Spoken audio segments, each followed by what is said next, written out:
이번 S26 시리즈부터는 아예 카메라 섬이 생기게 된다는 거죠. 근데 드디어 배터리에서도 발전이 있었습니다. 근데 이제 별도의 필름 없이 사생활 보호 필름처럼 만들어주는 이런 디스플레이가 탑재된다고 합니다.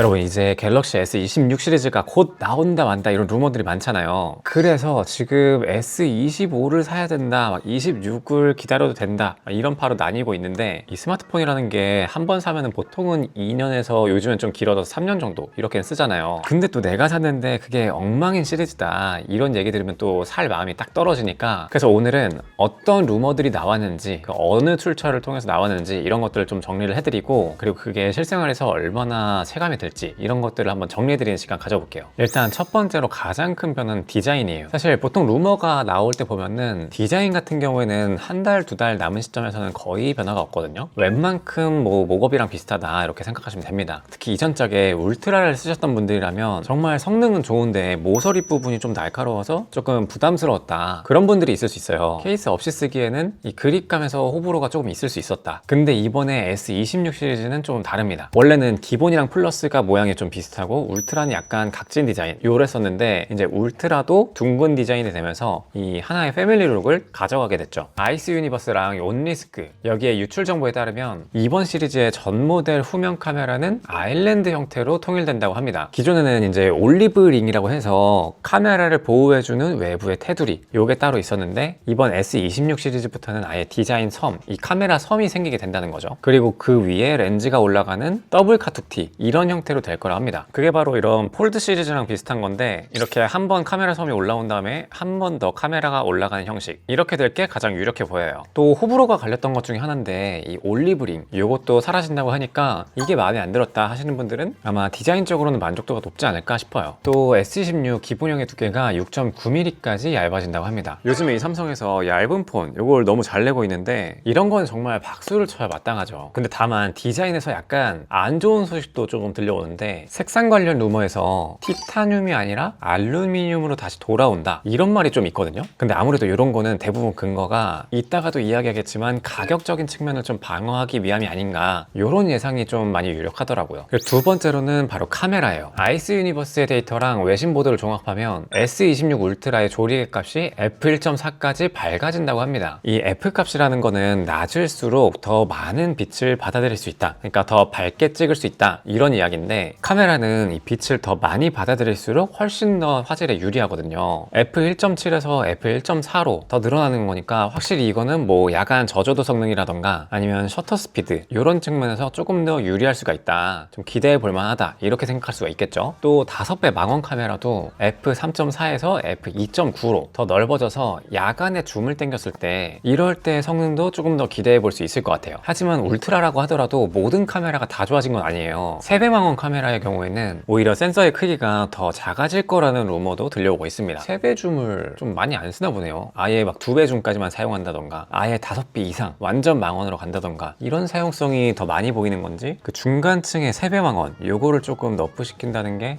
아직은 좀 지켜봐야겠네요. 제가 울트라 이야기만 했죠. 왜냐면 기본이랑 플러스는 그냥 업그레이드 정도다, 이런 얘기가 가장 많긴 하더라고요. 물론 카메라 센서가 전부는 아니긴 해요. 뭐 요즘에는 AI라던가 후보정을 어떻게 넣었는가 이런 거에 따라서 또 결과물이 많이 달라지긴 하는데, 지금 갤럭시에 들어가는 기본 센서가 거의 5년째인가 그대로라서 조금 많이 아쉽긴 하죠. 자, 그리고 다음으로는 디스플레이. 와, 여기서 정말 생각지 못한 기술이 들어갑니다. 지금 지하철에서 이거 보고 계신 분들, 제 영상을 보시는 분들은 그렇게 민망하지 않을 수가 있는데, 뭔가 나 좀 재밌는 영상을 지금 보고 있다, 아니면 갑자기 뭔가 튀어나왔다, 그런 것들이 있을 수 있잖아요. 아니면은 뭐 보안에 중요한 그런 문서들을 읽고 있다, 이런 경우에 옆 사람한테 보여주기 싫을 때가 있단 말이에요. 그러기 위해서 뭐 보안 필름 같은 거 이런 걸 쓰게 되는데, 또 그걸 보치면은 평소에도 너무 불편하고 화질도 안 좋아지잖아요. 근데 이제 별도의 필름 없이 설정을 통해서 이 사생활 보호 필름처럼 만들어주는 이런 디스플레이가 탑재된다고 합니다. 무슨 말이냐면, 설정 한번 버튼 딱 누르면 이 정면에서만 보이고 양 옆에서, 그리고 심지어는 위아래서도 안 보이는 이런 디스플레이를 탑재한다고 해요. 그럼 이제 갤럭시를 쓰는 사람들은 앞으로는 사생활 보호 필름이 아예 필요가 없어지는 거죠. 근데 모든 사람이 그런 거 아닙니다. 정말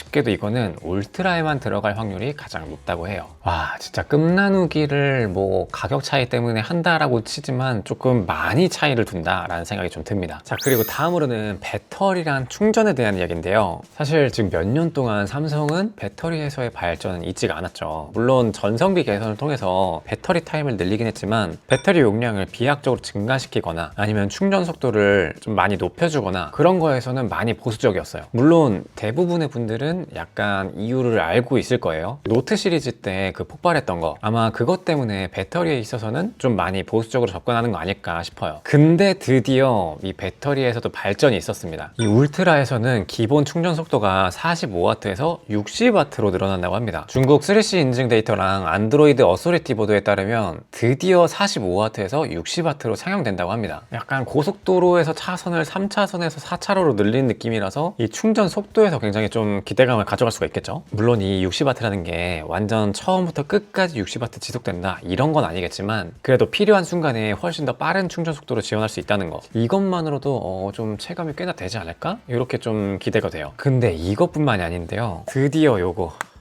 맥세이프 케이스 안 써도 됩니다. 치 2.2를 지원하는 무선 충전이 지원되는데 무엇보다 자석식으로 들어갈 거라는 전망입니다. 이 맥세이프에 생폰으로도 딱 달라붙는 이 편안함, 이거를 이제 갤럭시에서도 느낄 수가 있는 거죠. 저는 항상 이 자석식 때문에 케이스를 어쩔 수 없이 썼는데 이번 시리즈부터는 완벽하게 생폰을 사용할 수 있을 것 같아요. 근데 다만 울트라 같은 경우에는 이 맥세이프 자석 같은 거 이런 게 들어가면 S펜에 약간 영향을 줄 수가 있거든요. 그래서 안 들어가지 않을까 이런 의견도 있긴 합니다. 근데 조금 희망을 가져봐도 되지 않을까. 그리고 제가 지난번 아이폰 17 시리즈 나왔을 때 말씀드렸잖아요. 치2 충전기 사지 말라고. 치2.2가 나올 거니까. 그래서 무선 충전 같은 경우에도 이제 15W가 아니라 울트라는 25W, 일반이나 플러스는 20W를 지원할 거라고 하네요. 다음은 소프트웨어적인 변화인데요. 이 사진에서 사람을 지우거나 뭐 일부 사물을 지우는 거, 이건 스마트폰에서도 이제 대단한 일이 아니죠. 근데 영상 속에서 뭐 행인을 지우거나 어떤 특정 부분을 지우거나 이거는 여전히 프로의 영역이에요. 주로 컴퓨터로 다루는 작업이죠. 근데 이제는 여행지에서 영상을 찍었는데 원치 않는 사람이 찍혔다, 이런 경우에 사람을 한 번에 터치로 지우고 이런 기능들이 탑재가 된다고 합니다. 삼성 디벨로퍼스 유출 정보를 보면 서버를 거치지 않는 온디바이스 AI가 이 영상 편집 영역까지 확장된다고 해요. 그래서 스마트폰 자체에 있는 두뇌만으로 영상을 분석하고 편집한다는 거죠. 근데 다만 여기서 약간 우려 섞인 목소리도 나오고 있는데 샘모바일 같은 외신에서는 이런 거 약간 구독제로 되는 거 아니야? 이런 가능성도 제기를 하고 있어요. 사실 영상에서까지 사람을 지울 수 있다, 이런 거는 스마트폰에서는 상상하기가 좀 어려웠는데 와, 이게 되면 대박이겠네요. 물론 요거는 소프트웨어적인 거라서 웬만하면 26 모델 말고도 이전 시리즈들도 천천히 업데이트를 통해서 사용 가능하지 않을까 싶어요. 다음으로는 지문인식. 우리가 하루에도 수십 번씩 쓰는 거죠. 초음파 방식으로 바뀌면서 어느 정도 물기가 있어도 지문인식이 꽤나 잘 됐어요. 근데 그래도 약간 부분에 따라서 아니면 각도에 따라서 살짝 안 되는 경우도 있었는데 이제는 이 범위가 훨씬 더 넓어집니다. 유명한 팁스터 디지털 챗 스테이션에 따르면 퀄컴의 3D 소닉 맥스 센서가 탑재된다고 하는데요. 기존보다 인식 면적이 5배 이상 넓어지고 초음파 방식이라서 물이나 먼지가 묻어도 정확도가 유지가 된다고 합니다. 그리고 심지어 두 손가락 인증으로 보안을 조금 더 강화할 수도 있다고 합니다. 사실 이거는 뭔가 혁신이라기보다는 조금 더 완성도를 높였다, 이렇게 보는 게 맞겠죠. 다음으로는 요 게이밍 성능, 그리고 발열. 아마 게임을 주로 즐기는 분들이 관심 있을 영역 아닌가 싶은데 이건 바로 칩셋이랑도 직결되는 문제죠. 그래서 이 칩셋부터 말씀드리자면 바로 스마트폰의 두뇌인 AP 칩셋, 국내 내수용 요번에 엑시노스가 탑재된다고 합니다. 정확히는 기본형과 플러스 모델에는 엑시노스, 그리고 울트라 모델에는 스냅드래곤이 탑재될 가능성이 가장 높아 보여요. 이번 엑시노스 같은 경우는 약간 특별한 방향을 보이고 있어요. 무슨 말이냐면 원래는 스마트폰이 발표될 때 그때같이 칩셋의 성능을 보여주는 그런 발표가 정석이었거든요. 근데 이번에는 이 엑시노스의 성능을 더 먼저 발표를 했어요. 그것도 지금보다 약 한 달 전쯤에 이미 발표를 했죠. 그래서 엑시노스 2500 대비 2600 같은 경우에는 뭐 대략적으로 CPU 전체 성능이 39% 정도, 이 정도 늘었다고 합니다. 근데 이렇게 아예 먼저 발표할 정도의 자신감이라면은 이번엔 진짜 보여줄 만한가? 이런 생각이 좀 들기도 해요. 이게 점수적인 성능 같은 경우에는 엑시노스가 스냅드래곤보다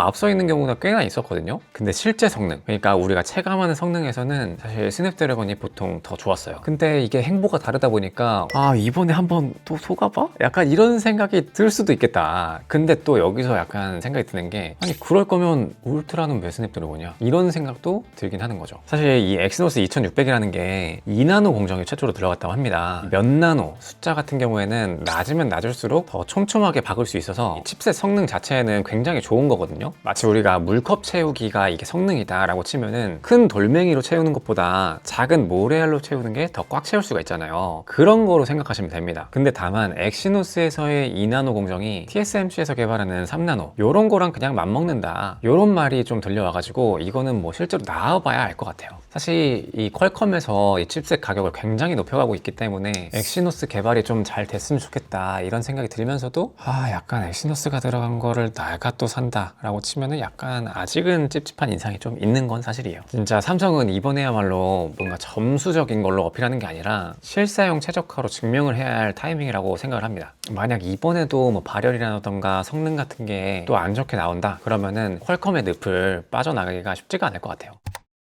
전체적으로 이번 S26 시리즈 같은 경우에는 울트라를 주중심으로 발전한 게 맞는 것 같아요. 기본형이나 플러스 여기에서 뭐 화면 크기가 어떻게 바뀌었다, 무게가 조금 줄었다 이런 것들은 있긴 하지만 뭔가 엄청나게 새로움을 기대할 만한 그런 요소는 아니라고 생각이 듭니다. 근데 반면에 울트라 같은 경우에는 사생활 보호 디스플레이 기능 이것부터 시작해서 지문인식 범위의 강화, 카메라라던가 배터리 충전 속도 굉장히 다양하게 발전이 있어 보이거든요. 특히나 실제 생활에서 체감이 많이 될 만한 요소들이기 때문에 울트라를 기대하셨던 분들은 긍정적인 평가가 좀 이어지지 않을까 이렇게 추측이 들어요. 근데 다만 일반 모델이랑 플러스 모델의 경우에는 나오는 걸 봐서 실제로 나오는 걸 봐서 결정을 하는 게 좋을 것 같습니다. 갤럭시 S26 또 새로운 소식이 있거나 아니면 신제품이 출시하면 또 빠르게 소식 전하도록 하겠습니다.